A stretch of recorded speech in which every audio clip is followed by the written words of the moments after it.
Connective tissue is the second type of tissue that we're going to be discussing here, and it's just easy to go ahead and start off and with a comparison of something that we know versus the connective tissue. So here is the epithelial tissue. We have a stratified squamous epithelial cell going on here, but over here we have connective tissue. Hopefully you're seeing some irregularities here in comparing the two. You'll notice that the cells themselves aren't really touching each other directly. The membrane itself isn't really touching each other. You're also seeing that there's some hairs in there, there's some liquid floating around. It almost looks like somebody picked some belly button lint out and put it under a microscope.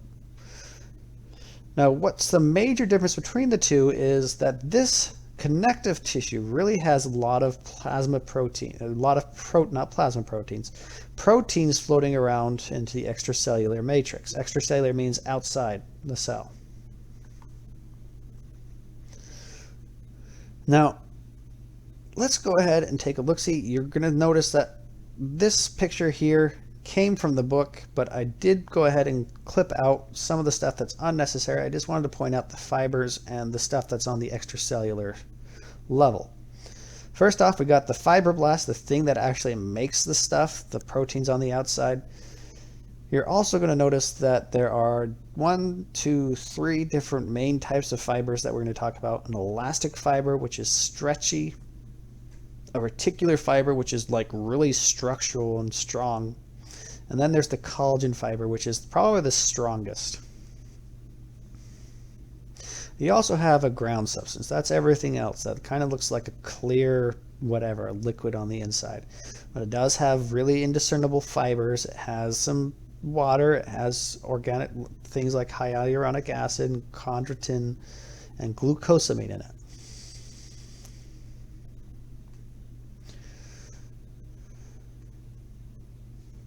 So again, here's more of a picture of these different types of tissues, but less illustrated, but more colored in from a scantron, not a scantron, an electron scanning microscope.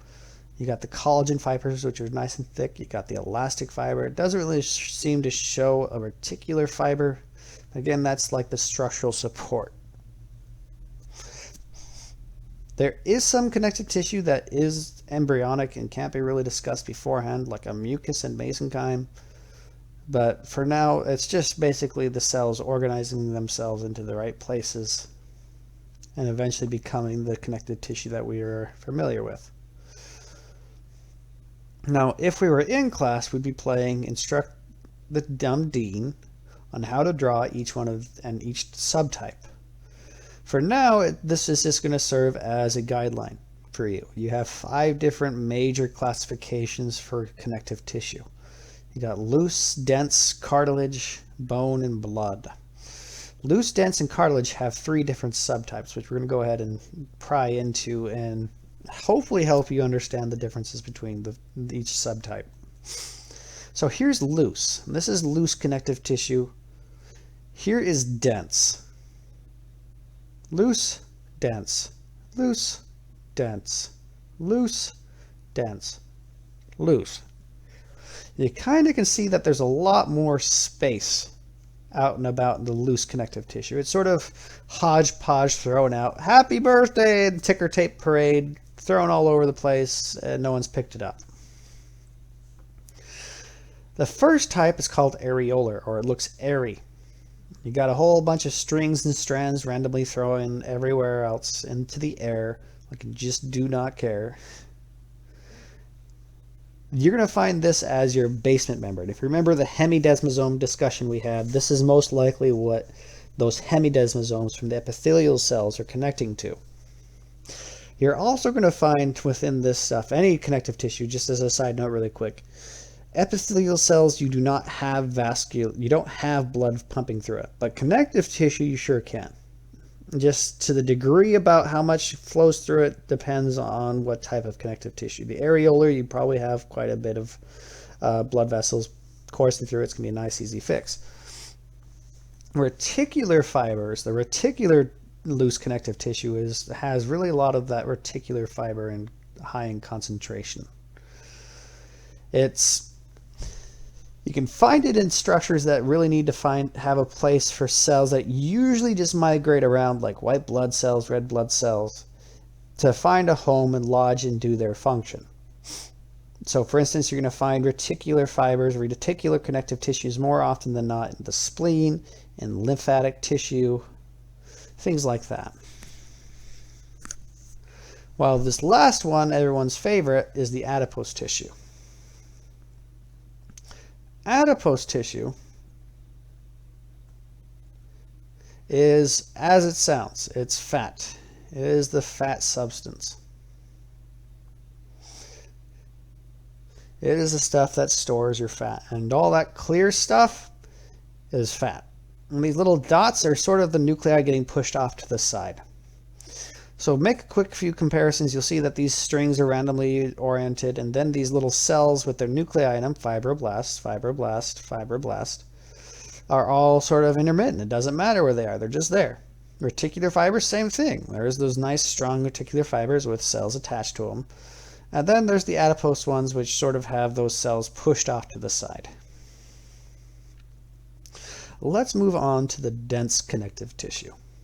The dense connective tissue, there's three different types. You got the dense regular, the elastic, and the dense irregular.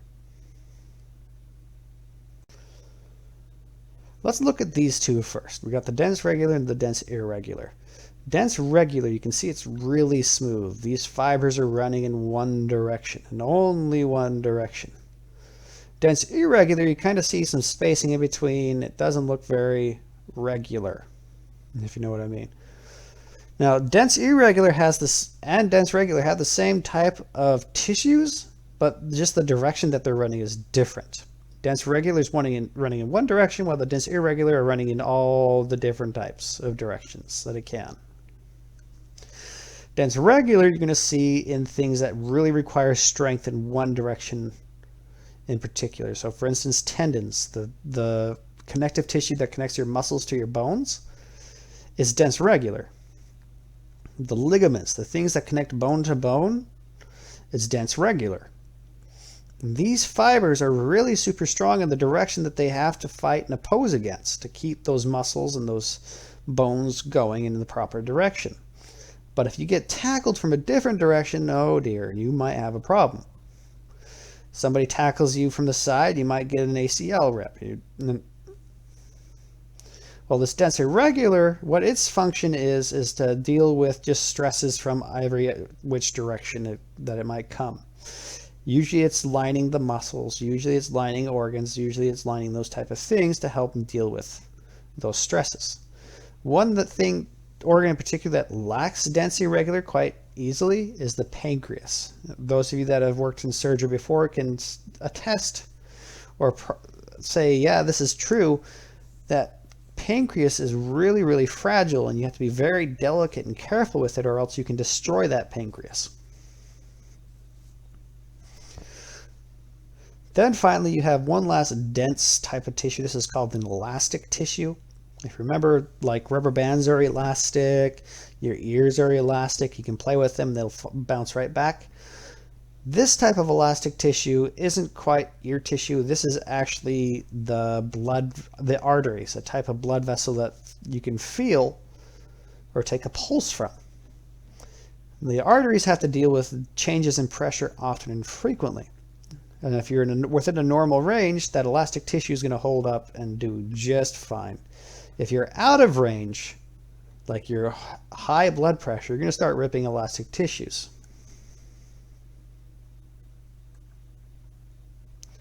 And that's not going to end well for you.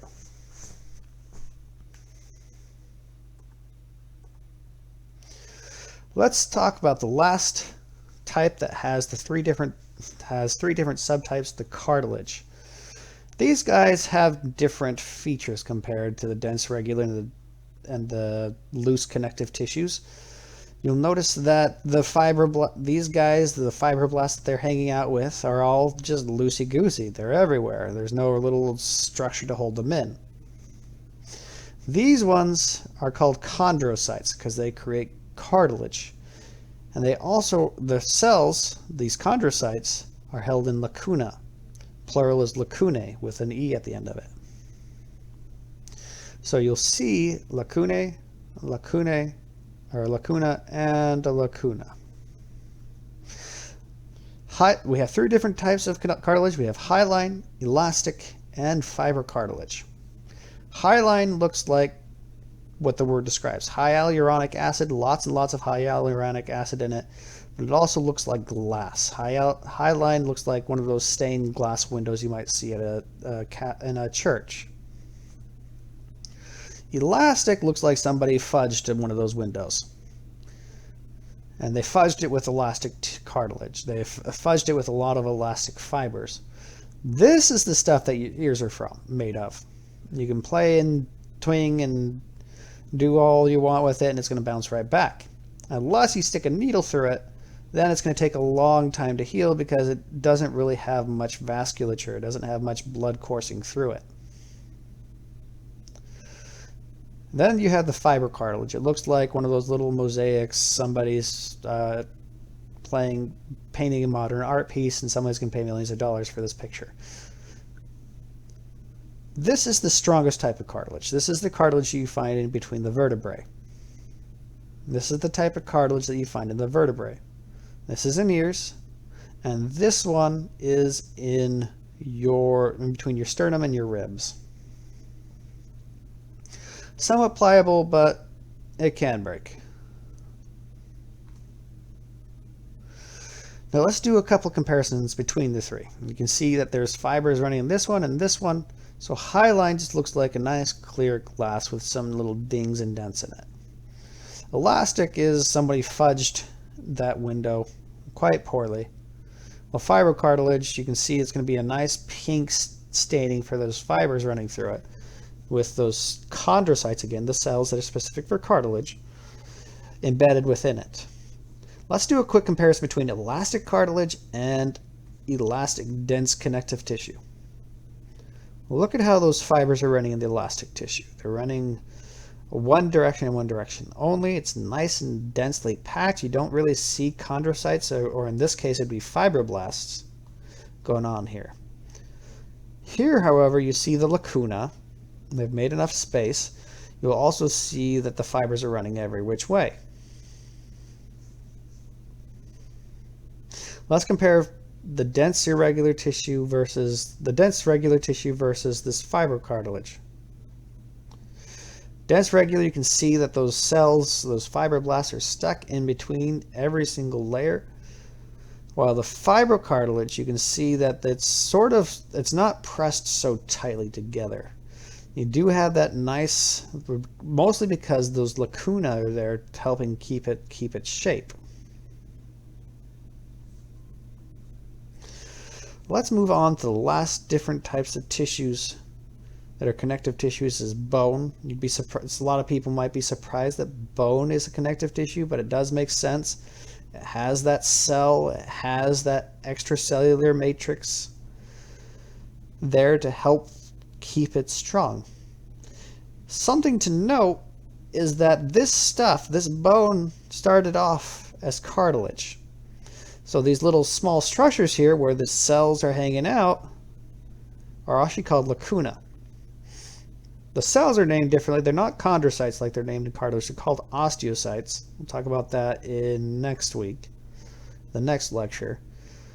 But let's go ahead and help us discern the difference between bone tissue and this other cartilaginous tissue. You'll notice that they are set. This is actually compact bone here. You can see that it's organized kind of like what a tree looks like, a rings in the tree. They're well organized. They're formed into rings only because this right here is where blood vessels are going to peep through. And so they have to organize themselves around these blood vessels to keep healthy and strong. Speaking of blood, most of you might be surprised like I was when I first learned it, but blood is considered a connective tissue. It didn't make sense to me at the beginning, but the more and more I think about it, it does make sense. You have the cells that aren't really connected to each other, but they're floating around in an extracellular matrix with a lot of water and a lot of nutrients, but also with some protein floating around. You do need to understand what these different cells are called. For now, you don't need to know what these three are called. Just know that these three are called white blood cells. The red discs are red blood cells. They literally look like discs, and because they're so thin right here, you can see through. They also don't have a nucleus because they've ejected their DNA. They've ejected that nucleus before they started floating out. And these little itty bitty bits that kind of look like somebody's been eating something over the slide. It's actually not a mistake. Those are platelets. These little itty bitty bits are called platelets. With that, we're going to be sneaking into the discussion about the muscular tissue, and I will see you then.